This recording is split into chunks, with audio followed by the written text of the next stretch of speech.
shutting down the 375mm main. 2 lanes have been closed to traffic, and police are finding it increasingly difficult to divert the peak hour traffic around the site. Water has spilled over into the street, and latest reports say 2 lanes of the road are in danger of collapsing, and houses nearby have experienced minor flooding. Police have warned southbound traffic to take an alternative route around Stanley Street, as it's expected to take the waterboard 6 hours to repair the damage.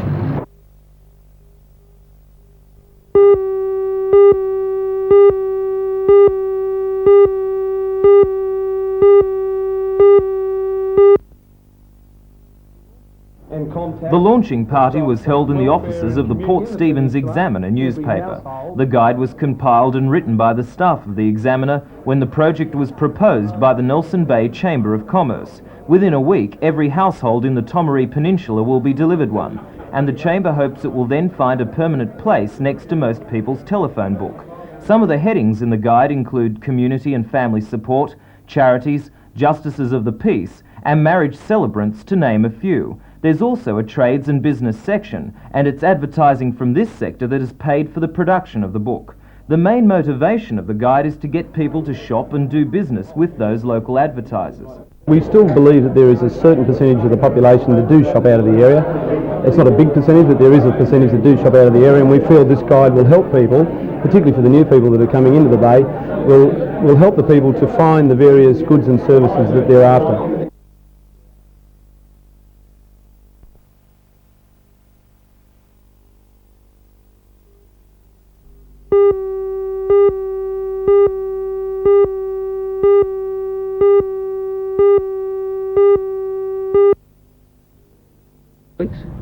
The Senate is saying It was all right, wasn't more it? communication between the Liberal representatives in the federal parliament. I tell you what, I stayed up late at night, I didn't care where I was.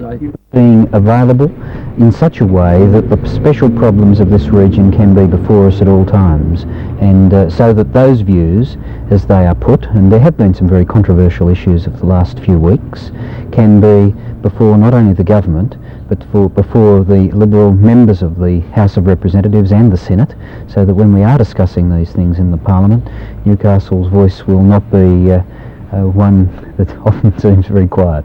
Senator Bowen feels so strongly about what he calls the neglect of the hunter that he has decided and as someone said, the greatest moment. I'm entitled to enrol anywhere I want to in New South Wales. I'm concerned about the Hunter region. The seat of Hunter is right in the middle of it. I want to illustrate to the people that I'm concerned, and I'm now a voter of the Hunter Valley, and I will be. I've actually enrolled up in the area where my mum lives, and that seems to be an appropriate thing to do. I don't have to. Depends if I'm here.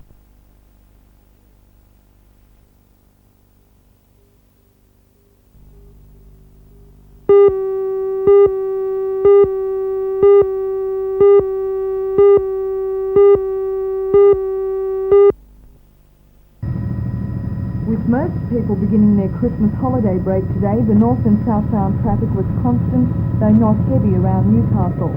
The major hold-ups were at the traffic lights at Charlestown and to a lesser extent at the Hexton Bridge. Meanwhile, police are increasing the highway Random breath testing in the Hunter got off to a slow start tonight, with all drivers tested before 8 o'clock. Registry 6 cars were being pulled over along City Road at Meriwether Heights. Only statistics relating to age and sex were then recorded for future study purposes. On the whole, most motorists seem to feel little inconvenienced by the whole procedure.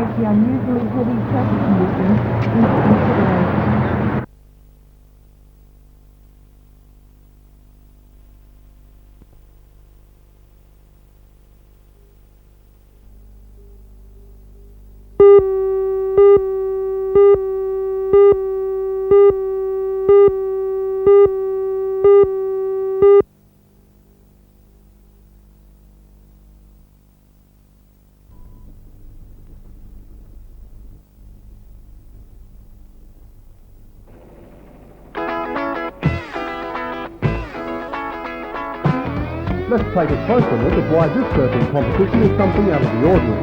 The contestants are in fancy dress. It's the Meriwether Board Riders Club Christmas event, with the usual board shorts and wetsuits giving way to a variety of imaginative costumes. The occasion attracted an excellent roll-up of club members, junior and senior, with the board riding itself equally inventive. Results of the contest weren't so important today. It was more the fun of being involved. Not that there weren't some top surfers getting into the spirit.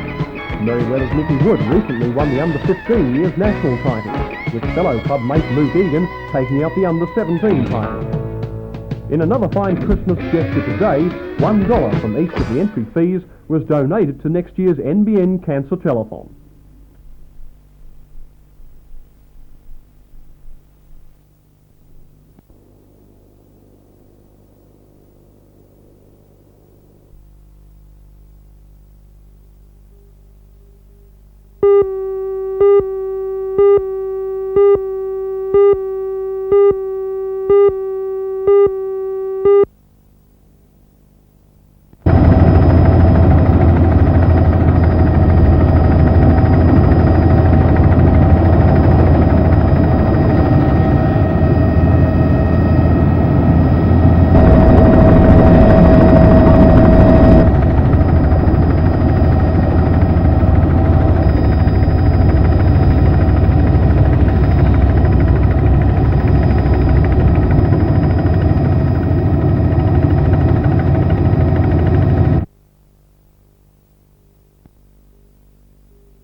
In the wake of the Hunter Valley train strike, efforts to remove the backlog have been stepped up.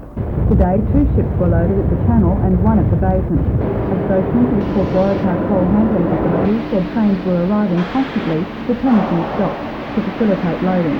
There has been no stops or delays to the operation.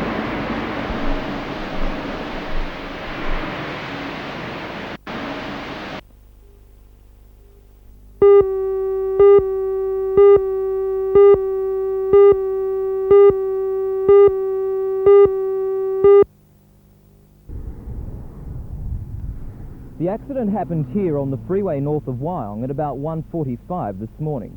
Here the highway is only 2 lanes, and police say the driver of a Ford Fairlane veered to the incorrect side, colliding with a Mitsubishi van. Both drivers were killed instantly. The driver of the Fairlane was 54-year-old Peter John Credlin from the Sydney suburb of Killara. Driving the Mitsubishi was Peter Maxwell Scanlon of Merryweather Road, Merryweather. Scanlon was a cameraman with the Newcastle Television Production Company and was returning from assignment at the time of the accident. He was 27 years old and had been married for just a month. A third car was involved in the accident, driven by a colleague of Scanlon's. He escaped with only cuts and abrasions. In the face of the fatal accidents, police have issued another warning to Christmas motorists. Drive slowly, do not drink and drive, wear your seatbelts, and above all, be patient. Sergeant Frank MacDonald of Wyong Police has this advice for those who want to drive alive in 85. The best advice I can give to any motorist is to drive defensively and make sure they arrive at their destination.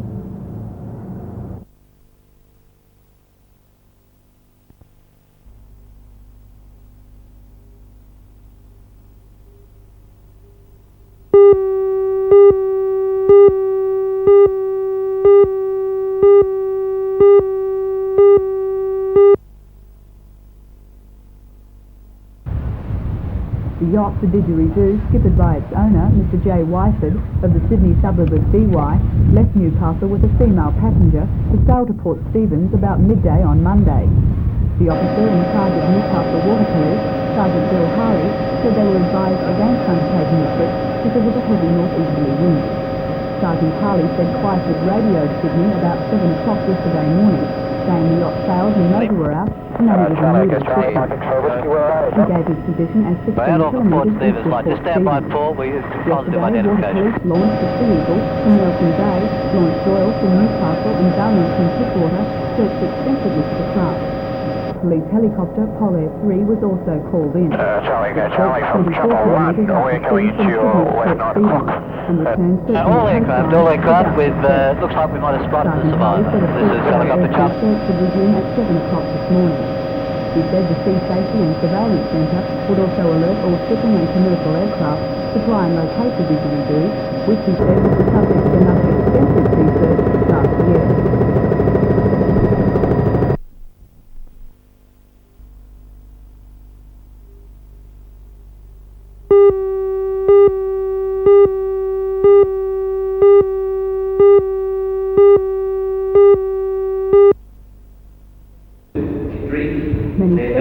services were held throughout Newcastle and the Hunter to mark the trail service at Newcastle Christchurch Cathedral on Christmas Eve. We believe in one God, the Father, the Almighty. Also drove people by their thousands to the beach to soak up the sun, swim and try out those new surfboards. The giving and receiving of gifts took priority for many small people yesterday who just couldn't contain their excitement any longer. And in many cases it was enjoyed as a family occasion. To Mrs. Irene Barnby of Carnarvon Bay, Christmas's best gift came in the form of a baby girl, born 2 minutes to 1 yesterday morning at Newcastle's Western Suburbs Hospital. Staff had their hands full as she was one of 12 babies born yesterday. Food was also a top priority for Christmas Day, and although it's hard to beat a traditional Christmas dinner, many people opted for a more relaxed meal in a scenic setting. While some people burnt up extra energy in playing cricket, with feeling that could match anything the Windies could throw away, one young man decided to take advantage of the sea breezes to try out his Christmas present, while others were content to relax and let Christmas just roll on by.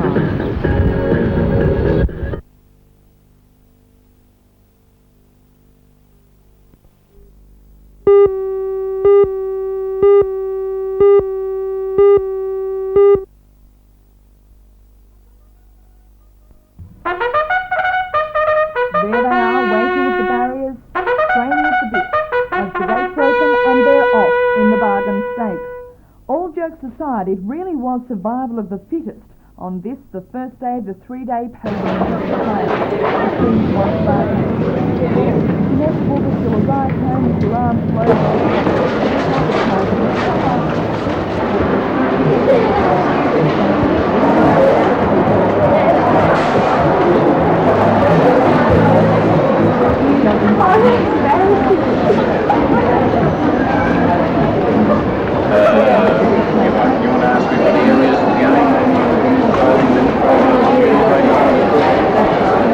Well, today has been the biggest crowd we've ever seen at an after clearance sale.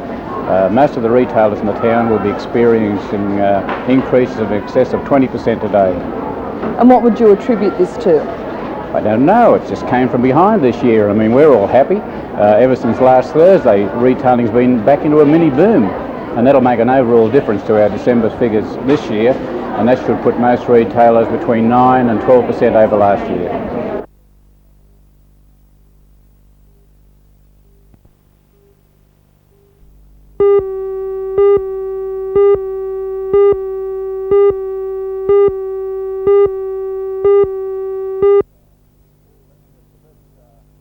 I think it's the best all-round component of entries we've ever had at the velodrome in the 6 years we've been there. We have entries from all over New South Wales, including a father and son combination from South Australia. So it's an amateur meeting and they're coming from all over? All over, yes. Dubbo, Inverell, down to Illawarra, Bathurst, Southern Highlands, everywhere. I suppose the highest ranked chap is Eddie Salas. Oh, Eddie Salas is riding well at the moment. He won the Sydney 1000 and he also ran second in a big teams race down in Northcote in Victoria with Mark Fulcher, who's entered there also, to the Sutton brothers, and you know how good the Sutton brothers are. Excellent. Yeah, that's right. Most good they are.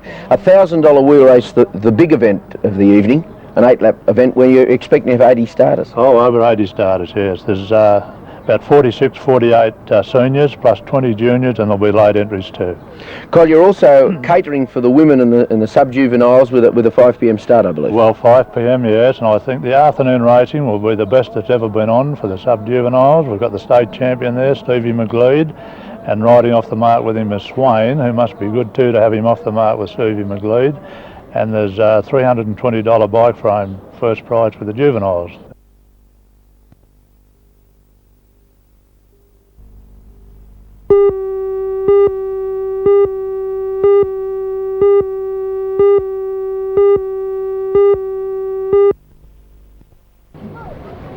Left Lord Howe Island late Christmas Day. The crew reported hitting what is believed to be driftwood in the middle of the night and later noticed the boat had started taking in water.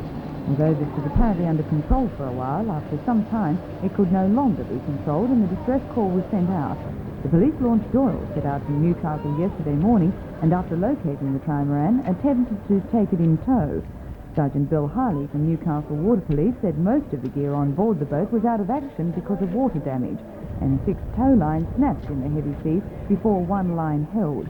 Sergeant Harley said that at one time they'd seriously considered sending for a tug from Newcastle because of the deteriorating weather conditions. The seas were shocking. They're the worst seas I've encountered in 23 years in the water police. Minor damage to the police vessel, like windscreen wipers torn about, the usual thing. The motors overheating badly, crew very uncomfortable. So I say we've been going since noon yesterday. We haven't turned the engines off. We haven't had anything to eat. We haven't had any sleep or anything. We thought we were going to lose the Try and our vessel at one stage there. The seas were coming from all directions. They were gigantic.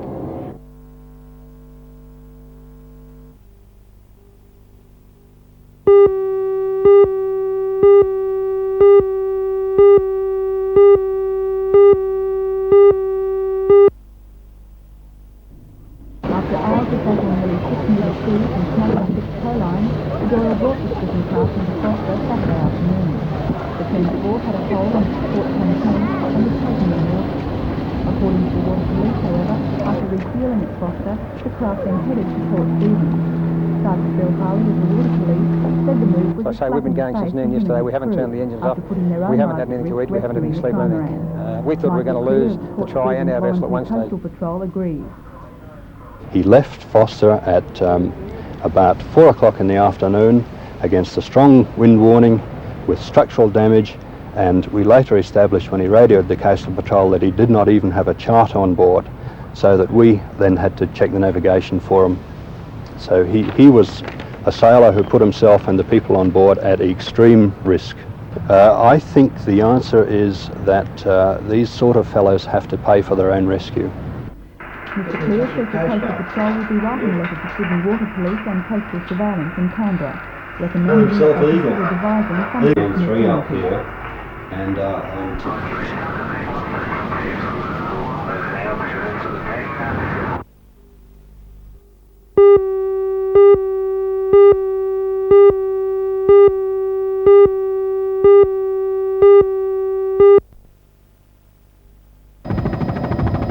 Eight-year-old Gerard Wynne was washed off the rocks at Fisherman's Bay about 2:30 this afternoon.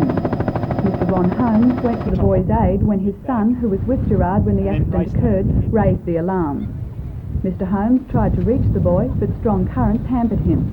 Mr. Holmes said throughout the boy's 45-minute ordeal, he floated on his back, stayed calm, and indicated he needed help by raising his arm. Meanwhile, the Westpac rescue helicopter arrived and plucked first Mr. Holmes and then the boy from the sea. Where were they when you pulled them out? Well, the first person I got to was probably 50 metres southeast of the rocks in a fairly heavy swell, and the second young child was probably 300 metres south of the rocks in broken water also. How much longer do you think they could have lasted? The eldest of the two, the young man, he would have been able to support himself, I feel, in the water, but the young chap, the young boy, certainly would have been in dire straits had we not got to him straight away. He was taken by ambulance to Mater Hospital, where he was in a satisfactory condition. The spate of boating and water incidents during the past few days seems likely to continue. Port Stevens has been closed under a red alert until further notice because of rough seas. However, this didn't deter 3 craft from entering the port late this afternoon. They were a 4.8 metre motorboat, a Marlin broadbill speedboat, and an 18 metre cabin cruiser.